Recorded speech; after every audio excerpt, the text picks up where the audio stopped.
コンさんと呼ばれたけど、ちなみに今日何のやつやるんですかね、今日は。とりあえず来いって言われたから座ってます。何の取材今日は？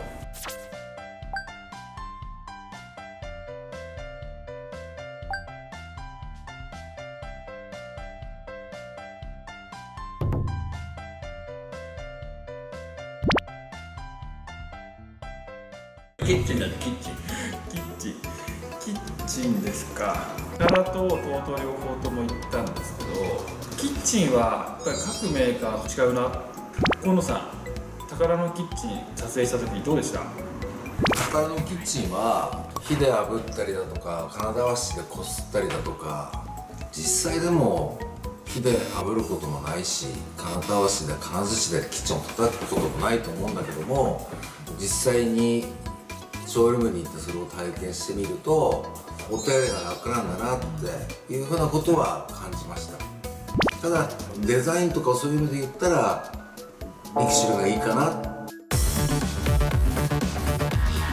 キッチンはね、リクシルショールームに行くとキッチンスペシャリストのアドバイザーがものすごく多いから、中野屋チャンネルでやっぱりキッチンの話題を出した時にリクシルにもステンレスのキャビネットを用意してるんだからねとか、キッチンにこだわりを持たれてるアドバイザーの方も多い。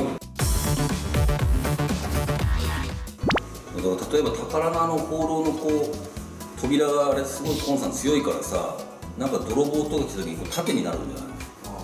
トンカチで叩かれても大丈夫ですみたいな。そうだね。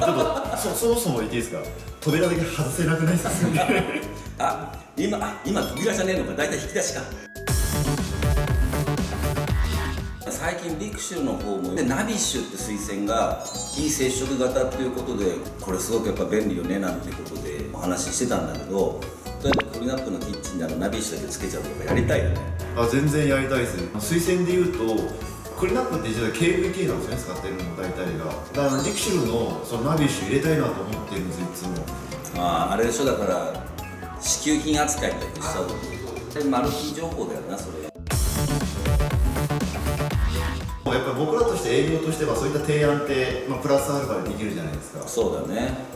水栓もそうだけどガスコンロとか、そうだね。コンロとかもやっぱりメーカーじゃないもの。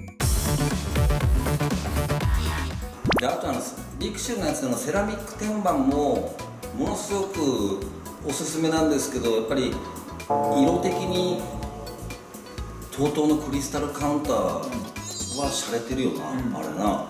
なかなか他のメーカーではね。あれなんかクリスタルカウンターってなんか光によって色が変わるらしいですよ。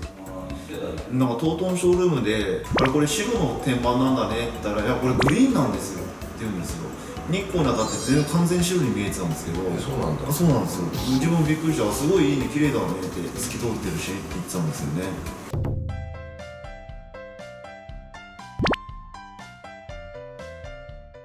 もう完全に自分やっぱクリナップのステディアで、アラエールつけてナビッシュつけたいですよね。流れるシンクとナビッシュ最高の組み合わせかなと思ってますよ。自分は食洗機は必ず欲しいのと、あといい包丁が欲しいかな。俺あとリシェルの扉倒れるじゃないですか。女性の方でも簡単に重たい引き出しができるって、あれすげえいいなと思って。ラクパッド収納ね、知らないで開けちゃうと皆さんお客さんびっくりするんだよね、ショールーム。壊れちゃったみたいな。そうそう、斜めに開いちゃったみたいになるんだけど、作りはだけどすごく有効活用した作りだよね。そうですね、あれ俺すごいいいなと思って、ステディアにあれついてくんないかなっていつも思ってるんですよね。この引き出しだけ付け替えたいですって言っても無理だね、あそこはね。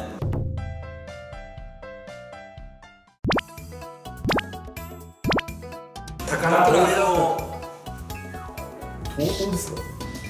やっぱり TOTO のクリスタルカウンター？つま先がぶつかんない結構なところですか？ヒロさん今何て言ったんですか？トクラス。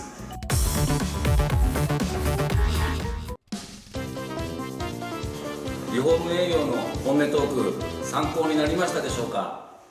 この動画がいいなと思った方はグッドボタン、チャンネル登録よろしくお願いします。